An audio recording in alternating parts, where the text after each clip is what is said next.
What is up, everybody, and welcome back to the channel. My name is Josh. This is Native Nomads. Today what we're going to be discussing is my cold weather camping loadout for my Lexus GX460.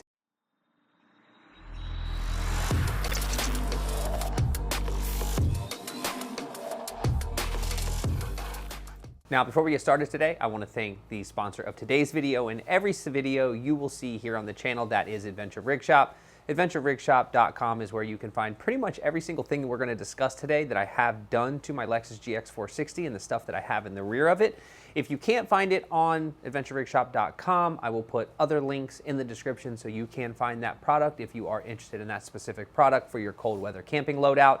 And use the code NOMAD at checkout on AdventureRigShop.com to save yourself 5% on the next thing that you purchase. So with all that out of the way, it's cold weather camping season, and I have a few items that have been added to the Lexus GX460 recently that I thought it would be necessary for us to discuss. Not everybody does the same thing for their cold weather camping loadout situation. Everybody is a little bit different. Some guys are a little bit tougher, some girls are a little bit tougher, but me, I'm kind of skinny and I get cold easy, and I don't like to be cold, hence why we also try to be in Arizona as much as we can, because I enjoy the sunshine and warm weather. But not everybody has that luxury, and cold weather camping season is probably the best camping season because you don't have to deal with crowds. Regardless of where you are, there will be 75% less people everywhere you go because it's cold, and most people, you know, it's not summertime. Kids aren't out of school. People don't want to camp. Not everybody's willing to brave the conditions for that epic camp spot. I am. So that leads me to this video, as I wanted to kind of talk through some of the stuff that I keep in the GX460 at all times when it gets cold. We're going to do this a little bit differently today. We're going to hop outside, and I am going to do it old school. I'm going to hold the camera and I'm going to talk to you while I'm holding the camera, looking at items, and I'm going to kind of go through them, explain to you why I use them. It should be kind of fun, very easy, a lot easier to edit this video than anything else. So let's hop outside, let's get in the GX460, and let's kind of go over some of those items that I use. All right, I'm going to do my best to kind of stay on track. Obviously, not everything we talk about today will be cold weather camping related, but for the most part, I mean, it doesn't really change that much, but there are a few items that I think are super important for anybody. And the first one being this little guy right here. This is an X-Ped. Now, the X-Ped is a much more comfortable sleeping mattress than what comes in the iCamper. And if you've ever slept in an iCamper, then you'll probably know exactly what I'm talking about. They're a 2-inch memory foam mattress. It fits well, but it's not that comfortable. The X-Ped rolls out and expands into a much more comfortable sleeping arrangement.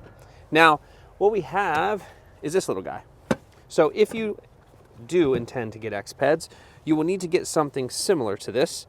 This is a quick fill pump, because the X-Peds need to be inflated and deflated every single time you close your tent, which is a huge pain. I have recently stopped camping with the X-Peds in the summertime because they're a pain to deflate and inflate every single time we go somewhere. So I kind of deal with a little less comfort, but in the winter, the R value of the X-Ped is far superior than that of the actual mattress within your iCamper, and probably within most rooftop tents. I'm going to try to show you this without losing the focus, but I apologize if I do. So underneath here, just like in your house, you lose a bunch of heat out of the bottom of your tent, and all of that cold air, depending on how cold you're sleeping in, comes in through the bottom, and you're laying on a 2-inch piece of memory foam mattress. Well, it doesn't insulate that well. The X-Ped is about 3.5 inches when it is completely pulled out. And the more air you put in it, the more R value you receive. So you can kind of accommodate for how comfortable you want your sleeping arrangement to be, but if you blow them up all the way, you will receive a higher R value. So that is why that thing never leaves my truck. Generally, it's up in the iCamper. It's not in there right now simply because I haven't put it back in yet. Now, moving on to the next item that I think is important for anybody cold weather camping. This bad boy is the one we always use. We've always used the Sunbeam Micro Plush heated blankets. We always get a queen because the kings are just way, way, way too big. And the bigger they are, the more power they require to run because you have more coils that are running through your heated blanket. This is a new one, and our old one got eaten through by a bunch of mice in the garage.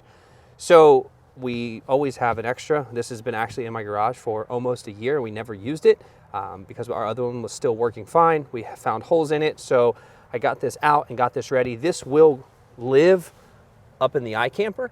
It won't be something that I carry around back here, but this heating blanket is a lifesaver. Now, you are going to need some type of power source for that. And where that might be a little bit different is depending upon the power supply that you have, or if you have a spare battery or a backup battery, it probably won't run that blanket all night. So depending upon how much power you want to use, this has 10 heat settings. We always put this on 5 right when we get in, 5 or 6, depending on how cold it is, and then we bump it down to 1 or 2, and we just fall asleep with it. If our battery dies in the middle of the night, it is what it is. We wake up, we plug it in, and we charge while we're driving, or we charge it through solar, depending on our situation. But we don't run it at 10 the whole time. You'll blow through your battery, and anything that produces heat consumes a ton of energy. So it's something to think about. What a lot of people do, which I don't do, is, I was gonna open this because I always carry 2 cans of propane. Some might say, why not get a buddy heater? A lot of people get a buddy heater. A lot of people sleep with a buddy heater inside their tent. I'm not a huge fan of it, especially with a small child. It's too much to risk if something were to happen carbon monoxide wise. So I would rather manage my power consumption and use a heated blanket. This thing works well. It's not that expensive. I'll put the link in the description if you're looking for one. There are other options out there. This is not the only one. You could probably find one that's cheaper. Maybe it's better. I would love to hear about what you guys do, but this is 84 by 90 inches. It's plenty big enough for 2 people to use. We lay it on the bottom of us and we sleep on top of it, and then we use a blanket on top. So that's what I do for my heat source. I also do have a diesel heater that I just got. Again, it's bulky, it's big, kind of a pain to carry, and if it's not really, really cold, I'm not using a diesel heater because I just don't want to carry it. I don't want to carry diesel fuel. I don't want to deal with it. This is the amount of space that I have in the back, so I try to maximize it by not carrying things I don't need, and generally my heated blanket with 2 people or 3 people up there is plenty for a cold night as long as you have the right blankets. Speaking of right blankets, other companies make these. I've had this for 2 years now. The Rumple Down blanket. We have 3 of these. Everyone has their own. Depending upon where everybody's sleeping, we all use our own blanket. I am wearing a down coat right now. It's very thin, but it's very warm. It's 40 degrees out, and I'm completely warm. These blankets are fantastic. This is a true down. They also have the synthetic down. And this is technically a 2-person, 80 by 84. That's not a 2-person blanket, in my opinion. I'm sure it could be if you're in a small tent, but if you're not in a small tent, then I would consider getting one for each person. It doesn't have to be Rumple. I'm sure plenty of companies make these by now. Probably get them for a lot cheaper. This was given to us. Ours were given to us. We did not pay for them, so that's the reason we got this. But it definitely does make a huge difference to have a down blanket. Downside to a down blanket is it gets really staticky. That kind of sucks. But other than the static issue, when you're talking about warmth, lightweight, packability, durability, this is a great option. I will put that option in the description. Again, find something cheaper. I wouldn't, if you can find it cheaper, do it. But that's what we use. We use them because we got them for free. Otherwise, I probably wouldn't use them. So that is pretty much the extent of what we do to manage our cold weather camping situation. You have the X-Ped, that we pump up all the way with a small pump. You have the Sunbeam heated blanket, which is awesome. And then you have the Rumple blanket that goes on top of each one of us. Yes, body heat is probably better than this down blanket. Cramming up in there with people that you love probably keep you warmer, but there's nothing worse than waking up on a cold night without a blanket, and that happens a lot in my tent. So I just get everybody one. That way I don't have to worry about it, and we don't have to fight over it. So this is also another thing I'm working on, a little bit besides the point. This is a bracket that I bought off Amazon that I had to trim down in order to fit my water bottle back here. So carrying water, we all know, is absolutely important. How much you can carry, how much space you have, kind of dictates how much you can carry. But this bracket, bought off Amazon, I did have to grind it down here and bump these screws down and get it as low profile as I could for it to fit. And what I'm going to do is use these holes. I'm going to mount it directly to the Dobinson drawer system. If I take all these screws out, and these ones right here, there's about 20 of them throughout the whole top. This pops right off, and I can mount this directly to the drawer system. So that will be back there. But I had to make it shorter because when I went to put my water can in, it was hitting my platform up here. So now I chopped it down enough, I can slide my water in. Now it's just finding the right spot for it. Super simple design, but also really utilitarian. I generally travel, if I have some type of contraption like this. Once I do, I'll always have 5 gallons of water with me unless it's really cold out, because I don't want it to freeze. But the reason I do that is because it's kind of a prepper type of thought process. I would rather have some water with me and not need it than not have it.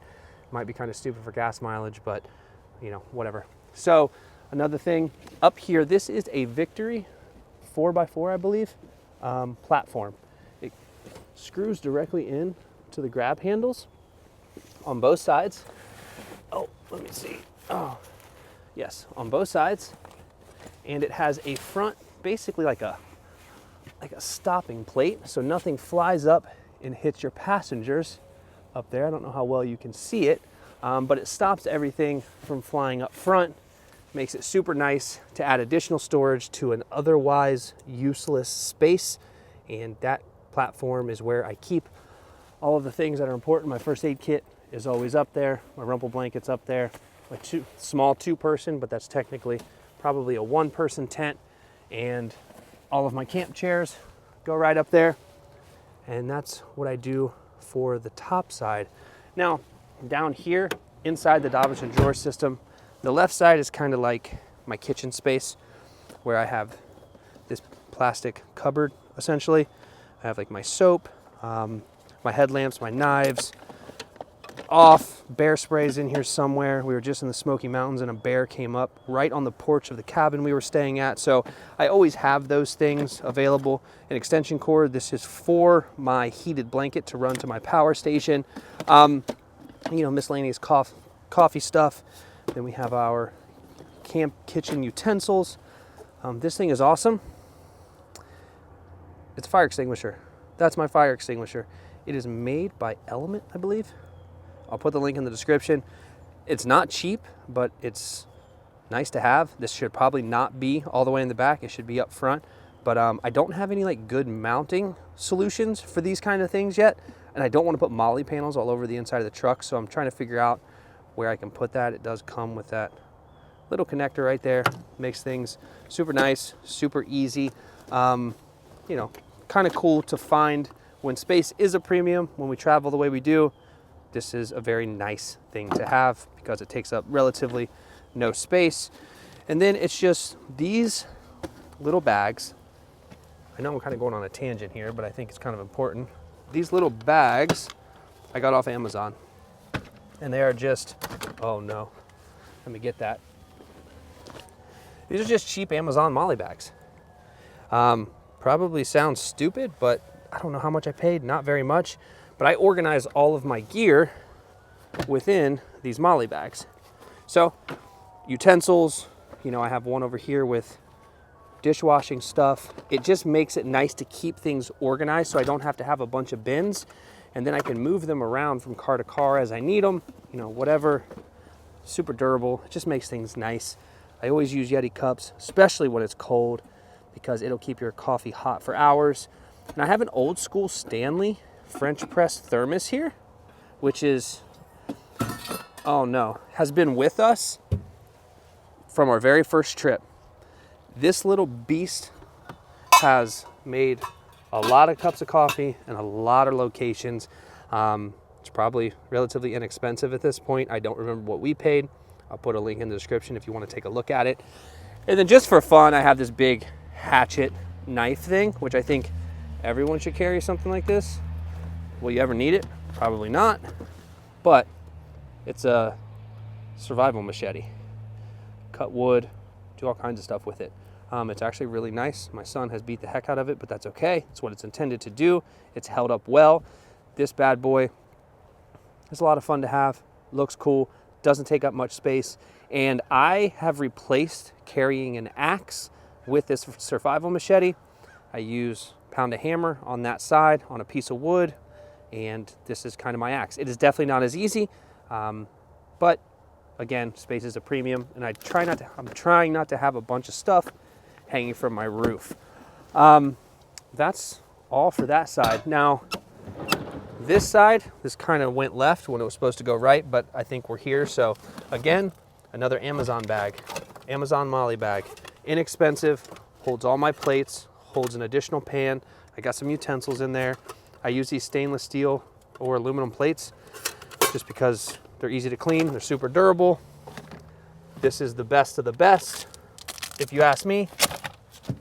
This is in a Gulu battery jump starter. If you have a GX460, I would not leave this back here in your drawer system, because if your battery dies, you cannot unlock your doors and you cannot get back here to get it.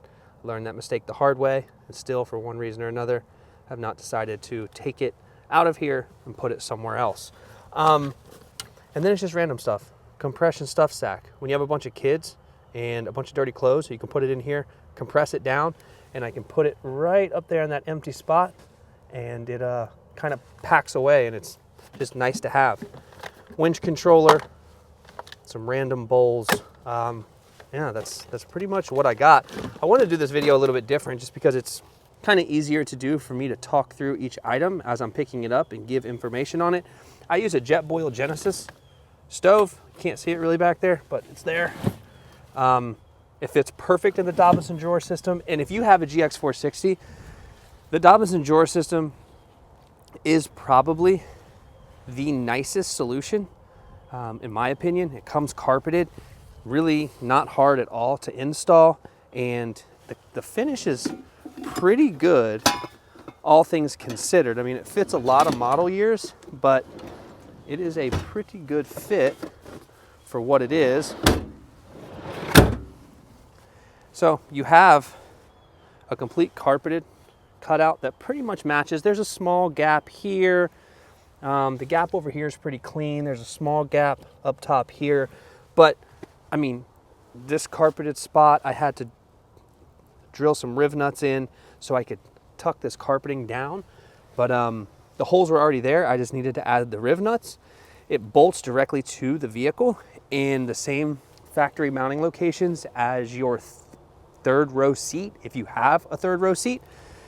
And when I did have a third row seat, it was probably this tall, folded down. So I did add a little bit of height, but I'm able to utilize that space pretty well. And this is pretty much the setup that you're probably gonna see forever. My Dometic fridge fits perfect on the left side. This is a slide out. Let's see if I can get it to come out. Oh crap, I don't know if I can do it with one hand. I don't think I can. Oh yeah, all right. So that comes out, and I can access my fridge. This is a Dometic CFX 55 dual zone. This is my refrigerator, this is my freezer, or they can both be both. One can, doesn't matter. You can use it however you want, but it fits perfectly right there. And I have this whole other space to use. So that's it. Different video, but more fun to make for me. I had more fun making this than I do sitting in my dingy garage. If you guys have any questions or any concerns, drop a comment. I'm happy to go over everything that I'm doing. I'm gonna do more of these style videos when I have a chance. If you like it, like it. If not, that's okay too. But we are going to pack this bad boy up and get ready for our trip down to Asheville this weekend. So we'll see you guys on the next one.